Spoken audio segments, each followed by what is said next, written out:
Hey guys, Jay here, and today I've been really looking forward to this one. The Accuphase E-3000, elegant, precise, timeless, the charm of Japanese engineering. If you're into high-end audio, you already know the name carries weight. But with a price tag like this, it's fair to wonder, is it really worth it? Well, I've been living with the Accuphase E-3000 for the past few months, and I'm here to give you my perspective on that answer. And right off the bat, yes, some of what you're paying for is the brand name prestige, just like many of the luxury brands out there that carries prestige. However, in my opinion, if there's a brand name out there worth paying for, it would be Accuphase. Accuphase isn't just a brand, it's a legacy of Japanese audio excellence dating back to 1972. Founded by former Kenwood engineers, Accuphase was born out of a desire to build uncompromising high-end audio components that would stand the test of time.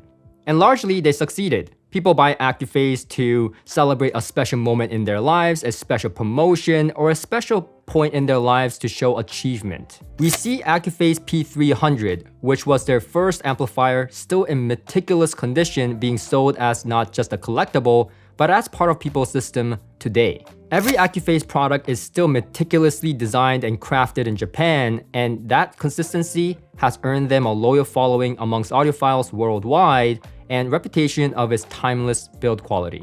The Accuphase E-3000 is the most standard Class AB integrated amplifier model, replacing the previous E280 and the E380. However, don't be fooled, even though the Accuphase E-3000 is the standard model, the lowest of the lowest Accuphase that you can get, well, it is still meticulously crafted, much like the higher-end Accuphase pieces, and I would know because I had also chanced to rock the A80 and the C2900, which was together about upwards of $50,000. And yes, those higher-end models may have a bigger transformer, more power capability, and so on, but the foundation, the overall Accuphase nature of meticulousness and build quality is still very much in the E-3000 as much as it is in the higher end models. So that's to say, don't feel like you're getting a less of a build quality with the E-3000. That is just not the case. And honestly, I have to kind of rave a little bit, you know?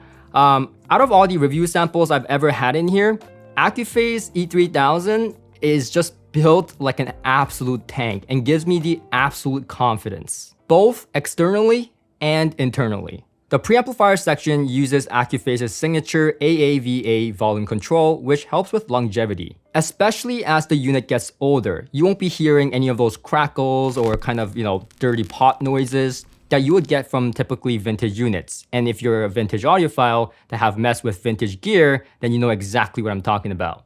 But that's not all there's to it to the AAVA volume control. It is actually a design by Accuphase to reduce distortion significantly, and we actually had a one-bit podcast with the Accuphase engineers explaining this in a little bit more detail, so I'll link to that video in the description if you're interested.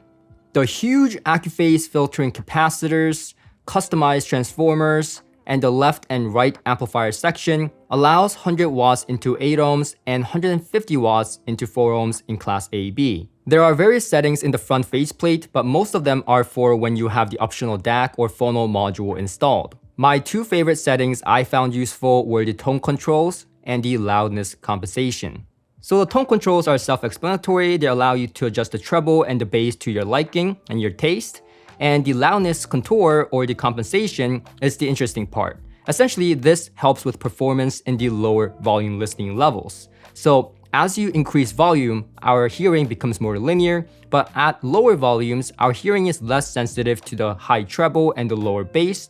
And essentially what this button does, it ensures that your listening level, even at low volumes, will be basically neutral and uncolored. In short, it's a compensation for our hearing sensitivity. Also, these buttons and knobs are super premium and a pleasure to use. Smooth as butter with the perfect amount of resistance. The unit does come with a really nice remote, but I keep gravitating towards going up to the unit and actually using the buttons and dials just because of how much quality I feel out of it. Like it's an experience, and I know how I sound right now, but it really, I've never felt this way myself. I feel like a snob, like, oh, look at this beautiful knob. But really, it is just an experience. On the back, you are met with 5 RCA inputs, one XLR input and output option to use this unit just as a preamplifier, and speaker binding posts that are made out of plastic but high quality and pleasure to use. And this is quite similar to the Luxman M900U review. I mentioned that in that amplifier review that I was surprised to see plastic binding posts on such an expensive high-end audio piece. But I did also note that it was actually very, very high quality plastic and actually very easy to use and tighten very tightly. So it is similar to that kind of quality on the Accuphase binding post here. So I really don't have any complaints. I would rather have this than like a fancy metal binding post. It's just a pleasure. It just feels quality, even though it's plastic. I know that's kind of weird to say, but truly. So in summary, the Accuphase E-3000 is an embodiment of quality. Everywhere I look, I feel like the Accuphase E-3000 provides quality, build quality, and aesthetic quality that I just simply really enjoy.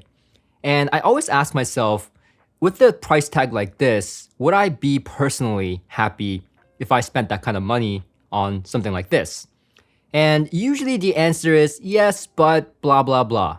But with the Accuphase E-3000, without a doubt, I just feel like I'm getting my money worth, like something that's gonna last, even outlast me, something that is going to be just reliable in driving nearly anything that I throw at it. And so that brings me to sound quality. So how does this sound? Well, if I had to describe the Accuphase E-3000's overall sound signature in one sentence, it would be neutral with a slight bit of warmth. And truly, I'm talking about like a touch of warmth, like enough to be mistaken as a neutral, completely neutral amplifier, unless you compare it to something else. For example, like Macintosh. Like I have a lot of experience with Macintosh because I used to work at a dealership that used to sell it. And so I know all the lower models, higher end models, like a lot of them. And I've gotten a lot of chance to listen to vintage and modern Macintosh, and it's way warmer. Even the modern Macintosh, I would say, is warmer than Accuphase. Accuphase E-3000 seems to have like a touch of warmth that gives it more of a smooth, effortless, but still refined type of sound that as an audiophile, I would choose over Macintosh any day. And obviously the Accuphase E-3000 is very capable of driving nearly any speaker out there, even though it's only 100 watts into 8 ohms and 150 watts into 4 ohms. It is a very capable amplifier that is easily able to drive 2 ohm impedance loads and so on. So it has a very grippy, very textured, very robust bottom end with the bass. It is akin to Hegel integrated amplifiers, in my opinion, with that robust bass nature, but with a little bit more kind of texture and a little bit more effortless kind of presentation. And what I struggle to describe is the overall beautiful sound. And I'm gonna tell a short story here. So I was actually at a dinner at Expona with some manufacturers and reviewers and so on, and we were just talking, and the Accuphase components came up as a topic of conversation for some reason. And everyone started kind of chiming in on their sound description, which was really cool. And one person mentioned that it sounded pretty. And I think that's almost a perfect description of what I'm trying to say here. It reminds me of like a cherry blossom. I know that sounds weird, but it has like this very delicate type of sound when it's required. For example, vocals, jazz, string instruments just sounds absolutely beautiful and pretty. It sounds very delicate, like flowers. But when it comes to bass and when dynamics is required, man, can it actually output dynamics and swing and texture and bottom end that you are just fully satisfied with. So it's a very interesting piece where it almost feels like a tube amplifier with that delicate, beautiful, pretty mid-range and high frequency when the track demands it. And then it actually turns into a bass monster, turns into a dynamic control monster, much like Hegel, when it comes to tracks that require that. For me, the high frequency never got bright or fatiguing to me. It sounded really refined. It sounded really refined and easy to listen to, easy to digest and listen for long periods of time. but it wasn't warm. Like it wasn't like lush and warm sounding like some Macintosh pieces do that aids in that kind of experience. With Accuphase, I felt that it sounded neutral for the most part with a touch of warmth, like I said, but the high frequency had all the details, all the little nuances and sparkles without ever being in my face or ever drawing attention to itself in those elements that made it sound bright or shrill or unpleasant to my ears. It sounded, like I said, very refined, almost like a fine wine with a both smooth taste and so on. I'm not a wine person, as you can tell, but really it reminded me of this like smooth, buttery type of feel with the high frequency presentation. And this type of sound signature might not be for everyone. And that's the first thing that I thought of. Even though I love it so much, I can see some of my audiophile friends that want sparkle and a little bit more hotness on top, more airy presentation. They may find this amplifier to be a little bit more subdued in that regard. But then I played around with the tone controls and increased the treble by about 1 or 2 steps, and I got that airiness, I got that sparkle. And then on tracks where I felt like I wanted a little bit more bass or a little bit less bass to make it more manageable when I'm listening, well, again, the tone controls worked really wonderful in kind of aiding in the taste factor. Like I can now see how even someone that likes sparkle, that likes airiness and a little bit more detail up top may still really enjoy this with just a little bit of adjustment with the tone controls, which again, a testament to Accuphase and its longevity in things, because again, the taste of music choices as well as the preference of our own kind of human hearing may change over time. And so the tone controls are there to help with that. But I guess what you can't change even with tone controls is the overall soundstage and imaging capability. And I found that the Accuphase E-3000 throws a rather, what I would describe as a realistic soundstage. It sounds open, it sounds wide and deep, but it's also dependent on your speakers and its ability to throw a wide and deep soundstage. What I did find very impressive was the imaging capability within this given soundstage. It is staggeringly amazing. Like, I don't have to try very hard to discern where the guitar placement is or where the singer placement is, and so on. Like, I can draw out the boundaries of the soundstage. And I know for some people out there that likes tube amplifiers and so on don't even care about that. Why do they care about boundaries of soundstage? Give me as stretched and wide and holographic surrounding soundstage as much as possible. And I was on that camp, and I still am. I love tube amplifiers and their capability of being able to do that.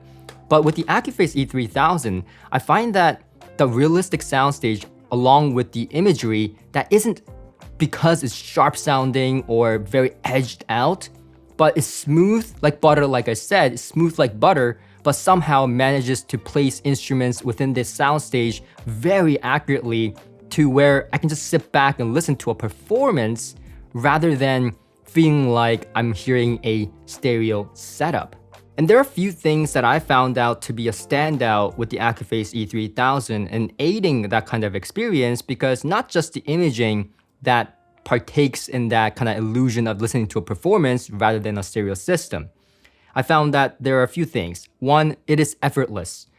Never in time do I sit back and then go, oh, I'm running out of power, or I'm running out of juice, or I feel like the amplifier is losing control, or you know those moments where you feel that you're listening to a stereo setup, the illusion breaks because you hear that like effort in driving the speakers. Yet you don't get that with the Accuphase. It's seamless. It is completely seamless and effortless in its presentation. And second thing that aids in that experience is, like I said, it is super refined and organic, for the lack of better words. It is not clinical in any fashion, but it is able to be transparent, refined, resolving without being clinical.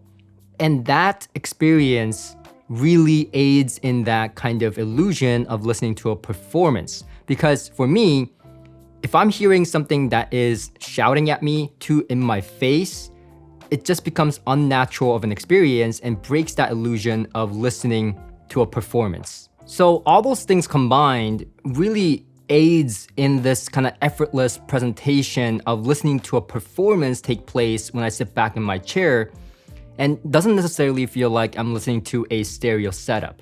But how does it compare to some of the amplifiers that I personally enjoyed, like my main amplifiers right now, the AGD audio monoblocks, that I described it very similarly to the Accuphase E-3000? Well, first of all, it's very similar in its sound signature. I would say that the Accuphase E-3000 does have a more kind of robust type of bottom end when it comes to really demanding tracks. But for the most part, on like 95% of the tracks that I played, it was very similar. But there is a caveat with the AGD audience. It's that it's an amplifier, not an integrated amplifier like the Accuphase E-3000. Which means that it's gonna be dependent on the preamplifier pairing. And you guys know that I went through a lot of different preamplifiers to land on the Auric Modulo XL2 preamplifier to be matched with the AGD audience to achieve essentially very similar results to the Accuphase E-3000. And while the results are similar in the overall tonality and the balance of the sound signature, I would say that the AGD plus the tube preamplifier combination did give me more of that airy presentation that I like. But in the imaging front, I would say the Accuphase E-3000 still took my heart there. And I will also say, again, Accuphase E-3000 is going to be a lot less money and more prestige in the name than AGD plus the tube preamplifier combination that will cost probably more than double the Accuphase E-3000. But don't be mistaken, I'm not trying to say that the Accuphase E-3000 nor any of the Accuphase pieces is a bargain. No, you're paying a premium for the brand name as well as the impeccable build quality that is coined to be unbreakable. And I know there's still going to be people out there that's gonna be like, oh, that's so expensive for an integrated amplifier still. I can get the same sound quality for much less money. And after having experienced the Accuphase E-3000 myself, I personally would highly disagree with that statement. But when I asked the Accuphase engineers during my podcast, they actually gave an answer that was the most candid answer I've ever heard from a high-end audio manufacturer. They basically said, yes, you may be able to buy something cheaper at a much lesser price with a similar performance and sound quality, but you will not get the same kind of unbreakable nature, the reliability, and the build quality of Accuphase that is meant to be designed and made to last generations. So in short, their argument was, would you buy an amplifier for $1,000 that will last you, I don't know, 2-3 years, or would you buy something that is much more expensive but will last you 50 years, 100 years, and so on? And in the end, if you calculate per day, then the Accuphase pieces may be worth it for you if you plan to keep it for a long time. And I will also add that Accuphase is known for their serviceability, meaning they're willing to service and have components put aside to service even the very old models like their first amplifier like the P300 that they service to this day. And so that kind of commitment to stand behind their own product and willingness to service their customers is something that you see in high-end audio, but something that Accuphase is known to practice as a industry standard almost, in terms of being able to service their own components even down to their first amplifier ever made. So the question is, after having spent all this time with it, would I personally buy it? And my answer is absolutely yes. I would personally buy an Accuphase piece, but I think I want to compare it to their Class A models. I know that they have Class A models and Class AB models. What I have here, like I said, is a Class AB model. And I would like to experience and compare more directly with the Class A model because I like Class A.